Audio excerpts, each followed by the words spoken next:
vira meme ainda, né? Melhor não. Para Pronto, agora... nós já virou meme, professor. Agora que está gravando, vamos ser bem sérios, né? Vamos lá. Continua aparecendo para vocês? Sim. Tá. Tudo certo. Então, primeira coisa, uma definição de acondicionamento. Ato de dar condição ou qualidade a algo, acomodar, preservar da deterioração. Então, a gente usa uma embalagem também pensando nesse ponto, né? Que eu quero preservar aquilo que eu criei. Então, quando eu coloco dentro de uma embalagem um creme, um líquido, um medicamento, seja o que for, eu estou querendo fazer com que aquele produto não fique exposto ao meio ambiente, né? Então não fique exposto aos micro-organismos que estão ali no meio ambiente, às próprias condições ambientais. Então, o ato de acondicionar é também um ato de preservar, tá? Não é só a questão da beleza da embalagem, não é só a questão né? Também, né, claro, facilidade de você manusear tudo aquilo, mas uma das principais coisas é a preservação. Então, por isso, a embalagem tem que dar essas condições. Se eu colocar um creme num saco plástico desse de mercado, é bem provável que ele não dure muito, porque esse saco plástico não foi feito para preservar por muito tempo esse produto que está ali dentro. Tanto que se deixar guardado uma fruta dentro de um saco plástico desse, na verdade, ela acaba, até pelas próprias condições que se cria ali dentro, ela acaba estragando até mais rápido, né? Então, são vários os fatores que a gente tem que levar em consideração, porque a gente quer ter uma embalagem que chame atenção, porque vocês sabem, né, que um produto, por mais que ele seja a melhor coisa do mundo, se ele tiver numa embalagem que não atrai a atenção do público, ele não vai vender. Então, ele é uma forma de chamar atenção, sim. Ele é uma forma de preservar o produto que está ali dentro, e ele é uma forma de você acondicionar de uma maneira boa aquele produto, né?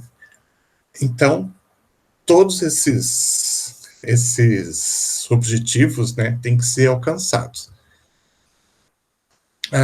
Falando sobre embalagem, vocês precisam entender que tem uma diferença. A gente chama as diversas embalagens que a gente tem, conforme o contato que ela tem com o produto, chama de embalagem primária, se ela tiver um contato direto com o produto, e embalagem secundária, se for uma embalagem que está envolvendo essa embalagem primária. Então, quando eu falo de frasco, onde eu vou colocar o produto dentro, um saco plástico, onde eu vou colocar o produto dentro, um pote de vidro que eu vou colocar o produto dentro, uma bisnaga de alumínio, né? Tudo isso a gente chama de embalagem primária. Deixa eu ver que chegou alguém aí. Então, só um pouquinho. Isso a gente chama de embalagem primária. Ué, parecia que tinha entrado alguém. Bom, droga. Cadê? Então, a grande característica dessa embalagem primária é que ela entra em contato direto com o produto. E dessa forma ela tem que ser, então, adequada, né, para não transmitir nada para o produto e também o produto não transmitir nada para ela, para essa embalagem. E daí a gente vai ter a maior número de diferentes tipos de embalagem aí, conforme as necessidades do próprio produto. Então, a gente tem que entender que tem que ter algumas características específicas para cada produto.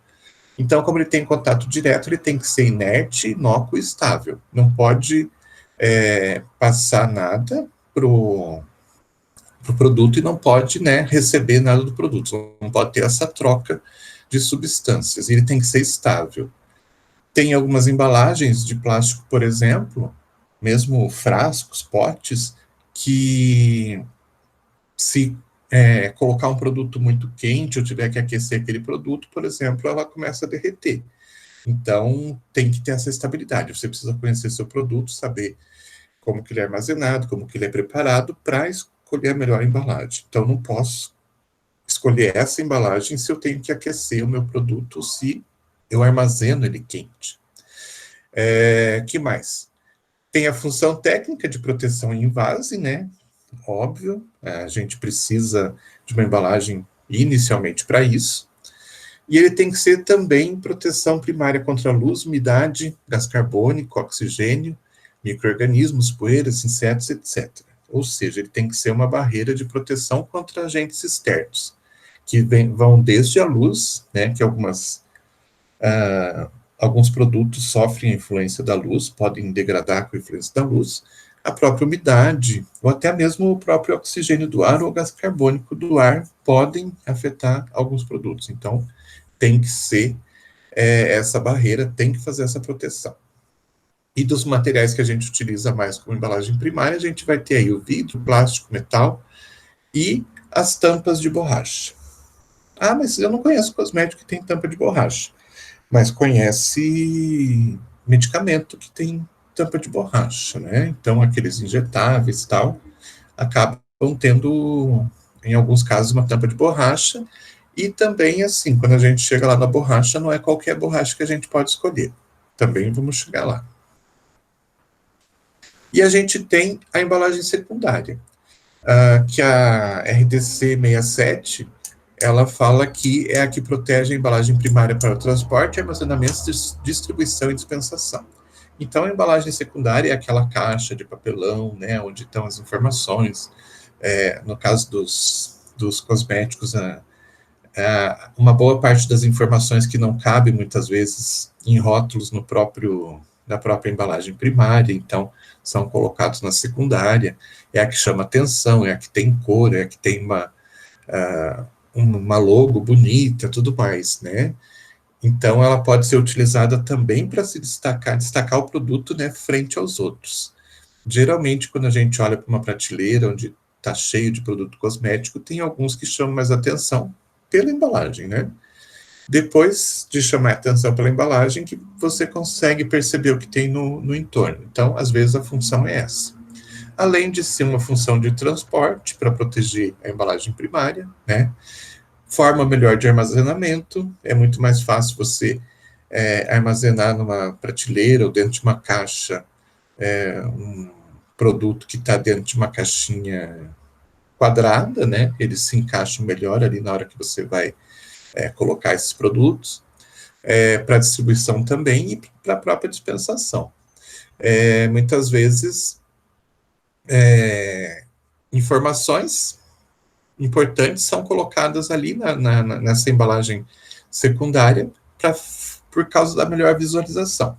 Não sei se vocês já prestaram atenção, mas aqueles desodorantes Roll-On, eu sei o Rexona eu já vi, os outros eu não prestei atenção se tem o mesmo sistema. Mas a embalagem é tão pequena e precisa colocar tanta informação que tem dois rótulos, né? Um rótulo grudado na embalagem e em cima desse rótulo tem um outro rótulo. Então, tem um rótulo grudado no rótulo. Nossa, quanto rótulo. Mas é assim, não sei se vocês já prestaram atenção. Se tivesse uma caixinha, né, de papelão, talvez não precisasse de tanto rótulo assim na embalagem primária e algumas informações poderiam ficar na embalagem secundária.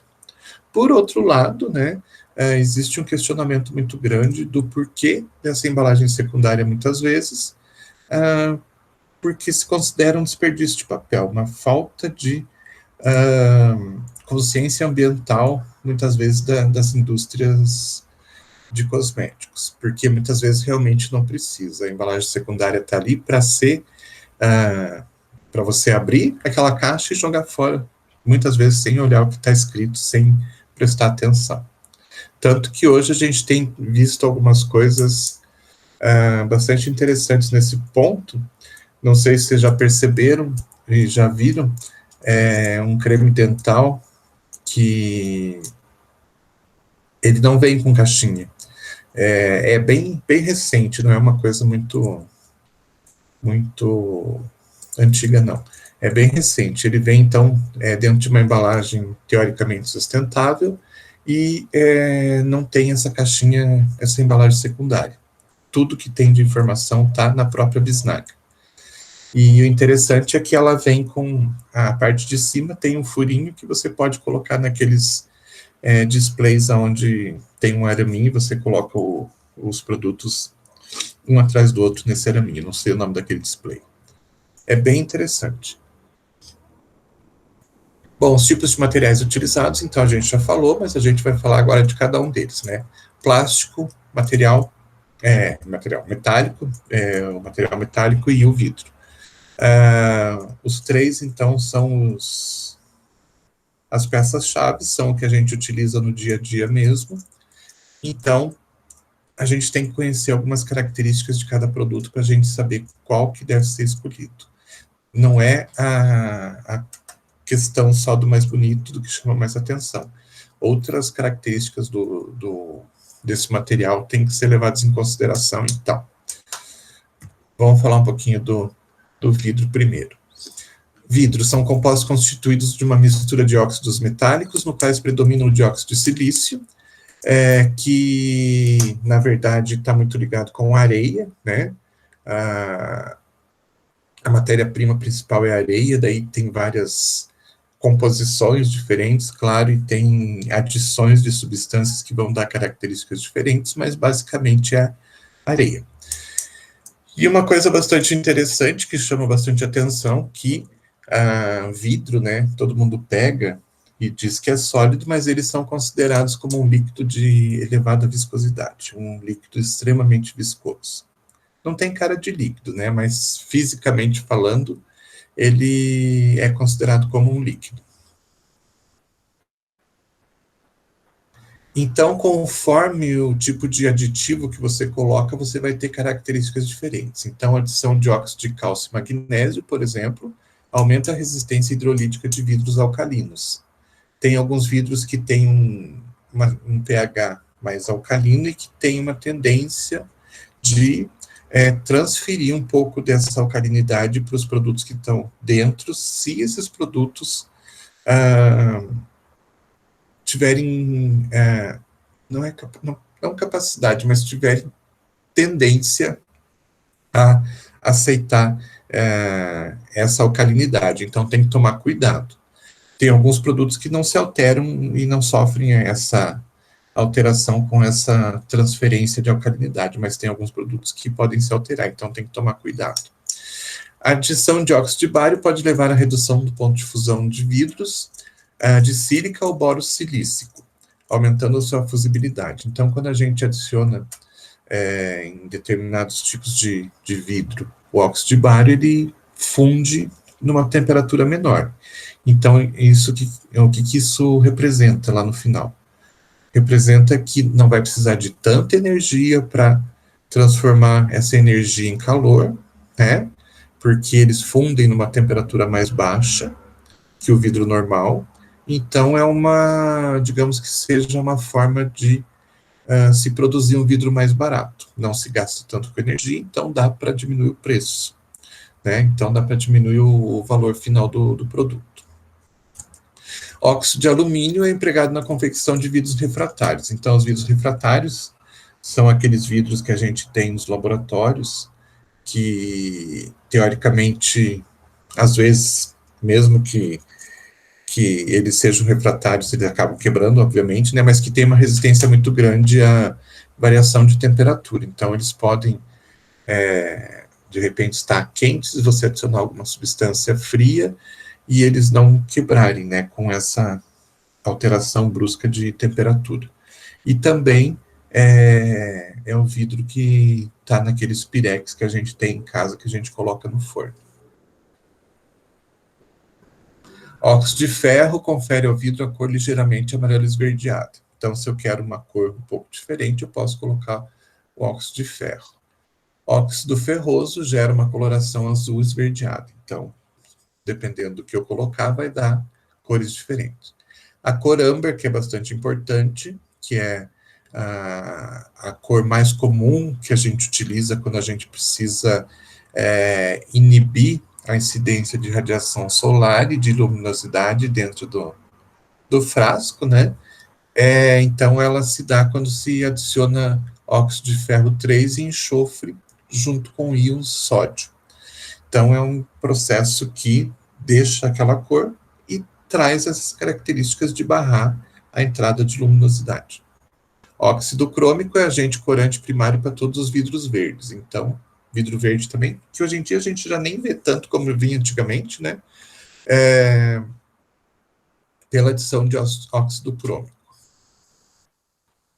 Vantagens e desvantagens. As vantagens, basicamente, aqui, pelo fato de a gente fazer processo de aquecimento, aquilo virar um líquido e a gente conseguir moldar, né, dos mais diferentes formatos, faz com que a gente tenha uma vantagem bastante grande nessa questão de criação de diferentes embalagens. Então, a gente tem os mais diversos tipos de embalagem de vidro, porque a gente consegue moldar com facilidade pelo fato de a gente ter essa chamada fusibilidade, né? Você fundir o material e daí conseguir moldar conforme a tua necessidade, conforme a tua vontade.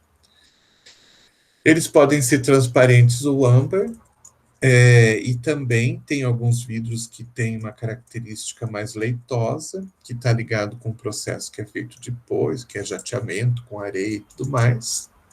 Mas, de uma forma geral, eles são transparentes em colores, ou âmbar, ou verde, né? Tudo mais.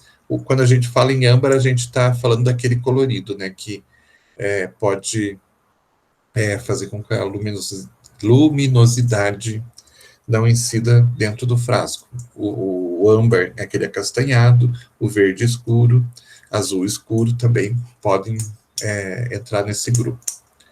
Podem ser selados hermeticamente, com ou sem uso de tampas. Então, no caso das ampolas, né, de vidro, aquelas usadas para injetáveis, é um processo bastante interessante. A tampinha, aquela parte de cima da ampola, ela é aberta inicialmente, e por ali que se coloca o líquido. Aí, por um processo de aquecimento, aquela parte de cima, então, só a partezinha de cima é aquecida, uma máquina transforma aquilo numa pontinha arredondada e sela a embalagem. Então, é um processo que a própria embalagem pode ser fechada sem a necessidade de uma tampa, né? Aí, na área de cosmético, tem algum produto que seja feito assim, com ampola e tudo mais? Tem. Hoje a gente tem um tratamento da L'Oréal, da linha Revitalift, eu não sei se já tem aqui no Brasil, mas que são 7 ampolinhas que tem um sérum dentro. Você quebra a ampolinha, passa no rosto uma vez por dia, tem 7 ampolinhas, e o tratamento está pronto em uma semana. Então, o processo utiliza esse tipo de vidro, que é fechado hermeticamente. Que mais? São impermeáveis à umidade e a gases atmosféricos e são baratos e de fácil rotulagem. Então, tranquilo, você pode fazer vários formatos de rotulagem diferente que o vidro aceita bem. A única desvantagem que a gente tem é que ele quebra, né? Conforme o choque que sofrer esse vidro, ele pode quebrar. Mas é a única desvantagem que a gente tem. Só falando de alguns tipos de vidro e sua utilização, a gente tem, por exemplo, vidro de sílica, que a gente chama de vidro de quartzo, né? Eles são bem transparentes, são mais difíceis de fazer, porque o ponto de fusão deles é bem alto. Eles são, então, caros. Tem uma resistência hidrolítica bastante grande e uma resistência mecânica pequena, então eles quebram com facilidade. Eles são muito utilizados para fazer aquelas cubetas de espectrofotômetro. Vocês já devem ter visto, né? Já devem ter usado. O bom é que eles não absorvem radiação nenhuma. Então, quando você passa um feixe de luz por esse vidro, ele não absorve, ele não desvia, quer dizer, desviar o líquido que está dentro que vai desviar, né? Mas ele mesmo, por si só, ele não altera nada aquele feixe de luz. Então, ele é bastante importante para essas análises com espectrofotômetro. O sódico cáustico é aquele mais comum que a gente conhece, né? Que ele pode ser comprado, né? Adquirido com um preço menor, porque ele faz parte daquele grupo que tem um ponto de fusão menor. Então, não precisa de tanta energia, não gasta tanta energia. Então, o custo de produção dele é menor do que os outros vidros. E ele tem uma desvantagem que é a menor resistência hidrolítica. Então, ele transfere basicidade do frasco para o produto. Então, tem que tomar um pouco de cuidado quando se utiliza esse tipo de frasco, porque pode ter incompatibilidade, tá? Ele é bastante utilizado, principalmente na área de medicamentos, né, para xaropes, soluções orais, pós, mas em alguma coisa se utiliza na área de cosméticos, às vezes mais voltado para a questão da proteção da radiação, né? Ou mesmo pela questão da beleza dele, que ele não deixa de ser um frasco com uma cor bonita. Sódico cáustico tratado, ele então tem uma boa fusibilidade, boa resistência hidrolítica e menor custo do que a sílica, porém ele é mais caro, né, do que o anterior que a gente viu, então ele já é mais selecionado. Ele é muito utilizado para adição de liofilizados, extratos hepáticos, soluções de antibióticos, soluções injetáveis de grande volume, e aí entra então aquele frasquinho que eu falei das ampolas. O boro silícico, que é aquele que tem uma grande resistência térmica, então muitas vezes ele é conhecido inclusive pelo nome da empresa e o nome que foi dado e registrado, né, de Pirex.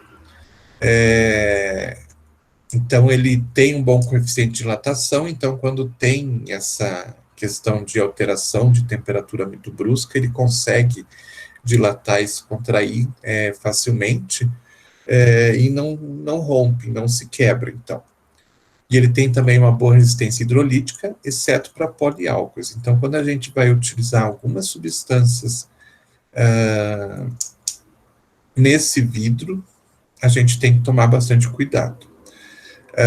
Usado, então, para pós, injetáveis, soluções aquosas com catalisadores ou soluções alcalinas.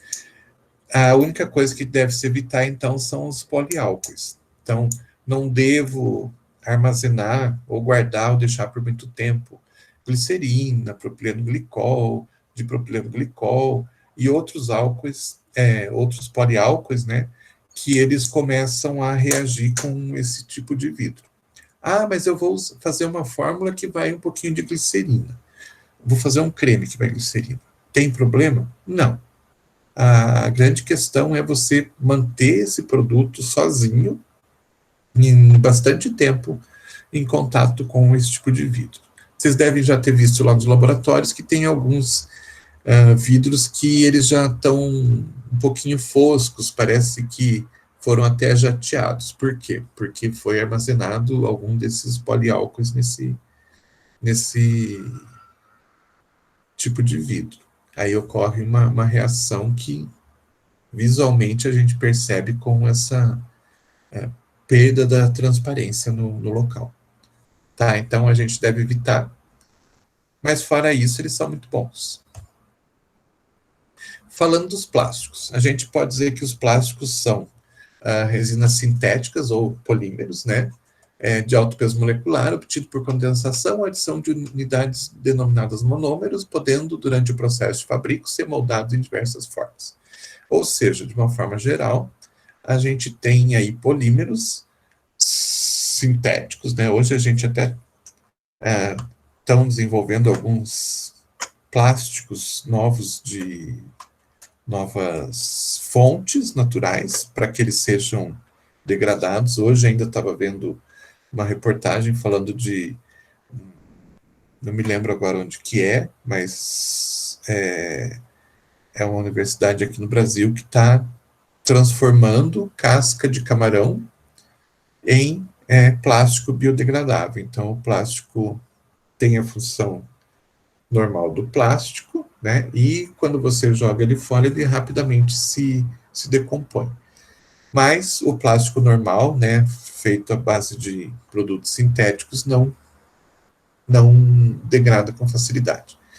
Então, dependendo da forma como são criados esses polímeros, eles vão ter diferentes funções e diferentes propriedades. Então, e também conforme o tipo de substância que você adiciona nesses polímeros para fazer o seu plástico, ele vai ter características diferentes.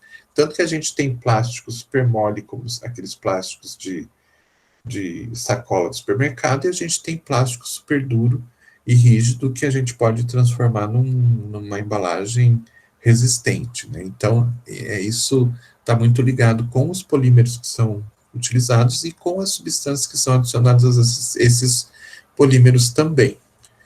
Então, aí vocês vão poder adicionar diversas coisas que vão dar características diferentes.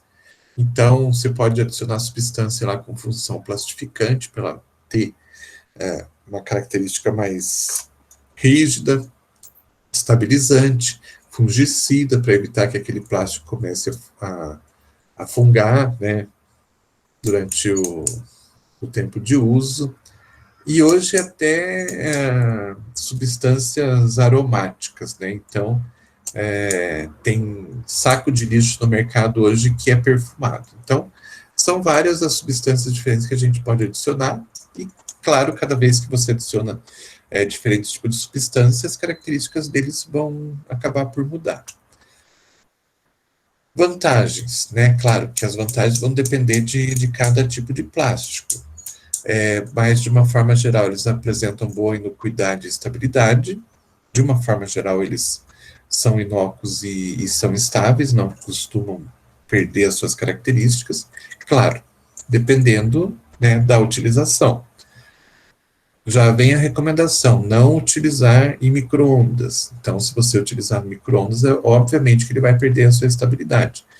Não utilizar com aquecimento. Se você aquece, o produto pode chegar a derreter, né? Mas porque você está fazendo a utilização de forma incorreta do que foi recomendado. Outra vantagem, eles podem ser transparentes ou não, né?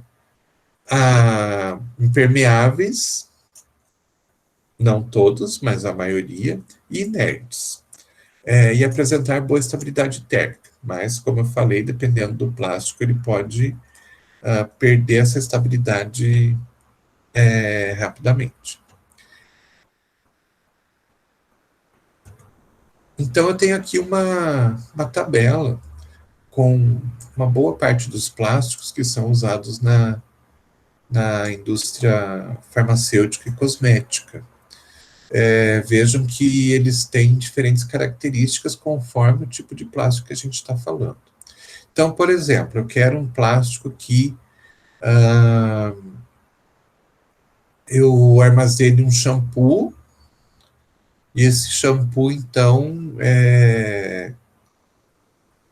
precisa que ele seja colorido, né, para evitar a incidência de radiação ali dentro. O que eu faço? Eu vou começar a olhar aqui quais são os mais que seriam mais próximos, né? Só olhando um ou dois aqui. Esse aqui, por exemplo, tem permeabilidade a gases e vapores, ele é considerado como impermeável. Seria bom? Seria. Por quê? Porque eu vou usar dentro do banheiro, aonde o chuveiro quente vai criar vapor, né? Então, eu tenho que ter um produto que seja totalmente impermeável. Transparência boa. Será que eu quero alguma coisa transparente? Ou é melhor alguma coisa opaca que não permita mesmo a incidência de radiação? É de se pensar. Decompõe na água quente. Estou usando o shampoo lá, eu pego, cai a água quente do chuveiro, derrete a embalagem. Já não serve. Autoclavação. Às vezes a gente tem alguns plásticos que a gente precisa autoclavar para eliminar qualquer tipo de micro-organismo para depois poder colocar o produto dentro. Se for o caso, esse plástico aqui não suporta, então esqueça. Outras informações. É utilizado como folhas plastificantes. Como assim? Aquele plástico que a gente vê no revestimento dos blisters de comprimido. Então, é um tipo de plástico que não serviria para mim. Mas se eu pegar aqui embaixo, por exemplo, deixa eu ver um que possa ser frasco aqui. Não fala nada de permeabilidade. Então, teoricamente, não tem nada de informação. Transparência boa, não quero. Vou olhar o de cima aqui, que é opaco. Resistência até 200 graus. Não vou tomar banho com água acima de 200 graus, né? Então não tem problema. Pouca adesividade. Como é que eu vou colocar um rótulo ali naquele shampoo e tal? Utilizado para revestimento de superfície. Não é o caso. E eu vou procurando assim até eu encontrar aquele que seja o mais apropriado para as características do produto que eu quero acondicionar ali dentro. Tá certo?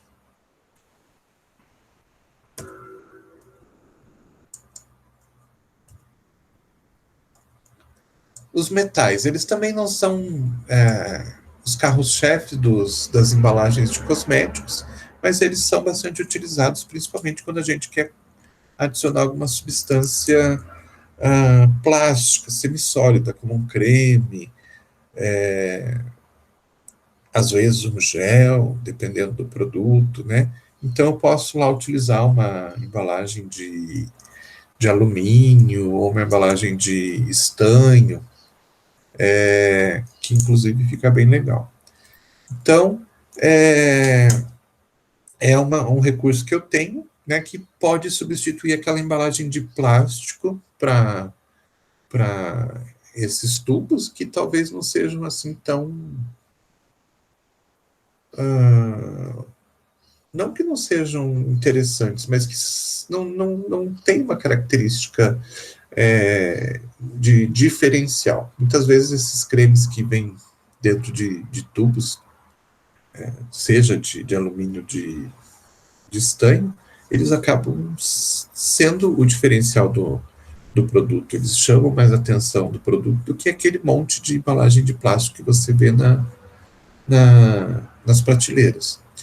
E outra coisa, eles são muito mais...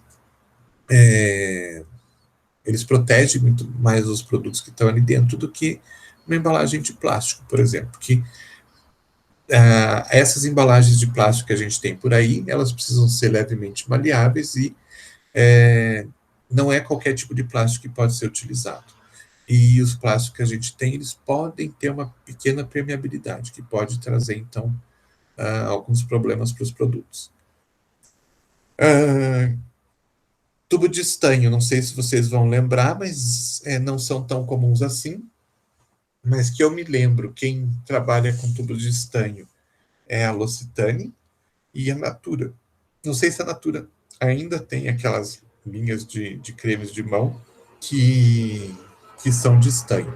E você sente a diferença porque é uma embalagem diferente do alumínio, é uma embalagem que quando você aperta, ela às vezes dá uma rachadinha na superfície, fica até bonita, mas ela amassa com muita facilidade e ela não volta ao estado normal, nem que você tente desamassar aquela embalagem.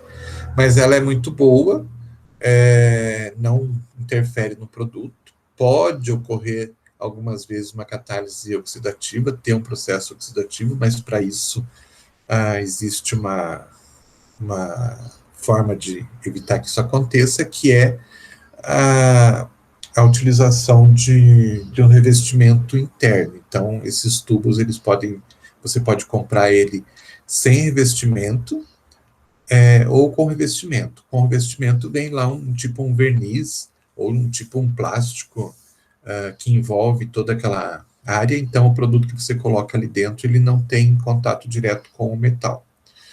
Mas são muito bons, são muito estáveis, e eu particularmente acho que eles são muitas vezes diferenciais em relação aos outros concorrentes.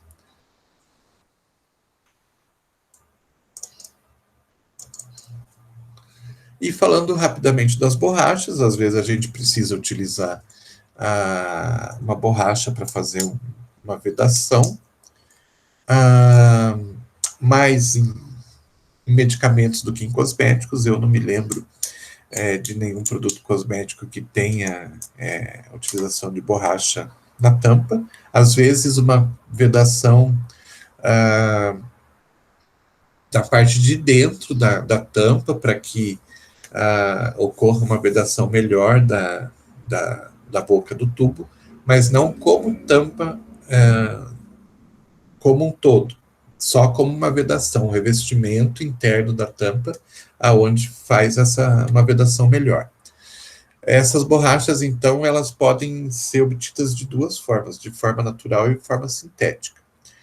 A natural, até hoje, né, retirada lá da seringueira, tudo mais, é aquela que a gente vê nos frascos de injetáveis, porque a sintética, ela pode reagir e trazer problemas depois, inclusive para o produto ali dentro. No caso de alguns antibióticos, os beta-lactâmicos podem, inclusive, atacar o anel beta-lactâmico. Então, tem que ser sempre a borracha natural para esses casos. E também a borracha em si, seja ela natural ou sintética, ela tem características específicas. Quando você adiciona substâncias ali dentro na composição, você acaba mudando essas características. Então, você pode ter uma borracha rígida que se quebra, né? E quando você adiciona alguma substância ou faz um tratamento específico, essa borracha passa a ser mais maleável, aquela borracha que estica e tudo mais e não se rompe. Então, dependendo do tipo de tratamento, do tipo de adição de substância, você vai ter resultados diferentes. Então, é a mesma coisa. Existe borracha natural e existe borracha sintética. A base, né? Mas conforme o que você fizer, o que você adicionar, elas vão mudar suas características. Então, também, quando você for procurar uma borracha para vedar algum produto, você tem que entender o que você necessita e, então, que tipo de borracha que é mais adequado para o seu caso. Precisa ter elasticidade, precisa ter resistência térmica, então tem que ver aquela borracha que foi adicionado substância X, Y, Z, que deu essas características para ela. Tá legal? Daí, dentro dessas adições, você vai ter as mais variadas formas e também propriedades. Pode ter propriedades, por exemplo, antioxidantes, propriedades entre aspas, derretimento e assim por diante. Porque tem algumas borrachas, por exemplo, que se você deixar ela em contato com a água por um tempo, ela começa a derreter, ela começa a perder a sua característica original de borracha e ela começa a derreter. Tem algumas que ressecam com o tempo, então tem que tomar bastante cuidado com isso. E é isso por hoje, gente. Dúvidas? A princípio, não, uma aula bem teórica, né? Bem dinâmica ali, mas não tivemos maiores problemas, não. Acredito eu, né? E na verdade, assim, aqui foi só uma parte, né? Se você for se aprofundar em vidro, for se aprofundar em plástico, né? A coisa fica cada vez mais complexa. Mas, assim, só para vocês terem uma base de que realmente não é qualquer embalagem que vai servir para qualquer situação. E a gente vê muitas vezes as indústrias comprando embalagens por preço, né, sem se preocupar por característica do que vai entrar ali dentro. Você já deve ter visto, farmácia de manipulação isso acontece, mas a gente tem que lembrar que em farmácia de manipulação os produtos têm um prazo de vencimento muito curto, né? Então, se de repente pode ocorrer alguma alteração no produto, porque a embalagem não é a mais adequada, não vai dar tempo, porque a pessoa vai utilizar aquele produto rapidamente e daqui a pouco ela já está descartando aquela embalagem. Porém, quando a gente fala de indústria de cosméticos, a gente está falando de produto que vai ficar anos no mercado, né, até a pessoa utilizar. Então, elas têm que ter uma característica mais, né, adequada para cada produto. Tanto que na farmácia de manipulação, muitas vezes você vê lá, a farmácia vai lá e compra uma bisnaga de 50 gramas, tudo que precisar de bisnaga de 50 gramas, independente das características do produto, vai ali naquela bisnaga, né? Não precisa ter essa especificidade, porque o produto fica pouco tempo ali. E por mais que a pessoa guarde em casa, o prazo de validade é pequeno, né? Então, daí você pode dizer assim, pode ter sofrido alteração, mas é que o prazo de validade era muito curto e você armazenou o produto já vencido, né? Então, não tem problema, mas na indústria de, de cosméticos isso é bastante importante. E de medicamento também é a mesma coisa. Eu acho que até já comentei com vocês o caso de uma fábrica que produzia, não me lembro se era tintura de iodo ou PVPI, mas era um dos dois que tem aquele líquido de cor de iodo, né, castanho, e que eles utilizavam uma embalagem branca e com o passar do tempo a cor, o iodo ia penetrando no plástico, ia transferindo então aquela cor castanha para a embalagem. Por quê? Porque a embalagem não era adequada. Provavelmente compraram sem fazer uma pesquisa maior por aquele produto. Aí o que fizeram? Começaram a utilizar uma embalagem castanha, como é a maior parte dos PVPs que a gente tem aí no mercado hoje, né? Não sei se a transferência de cor continua, só que a gente não vê porque a embalagem é castanha, ou se realmente aquela embalagem não deixa passar a cor para si, não absorve a cor para si. Beleza? Então é isso, gente. Sem dúvida, sem nada? Tudo certo, professor. Então tá bom. Então uma boa semana para vocês. Valeu. E até a semana que vem. Beleza, valeu. Obrigado, professor. Até boa semana. Até a próxima segunda. Valeu. Vocês também. Tchau, tchau. Tchau.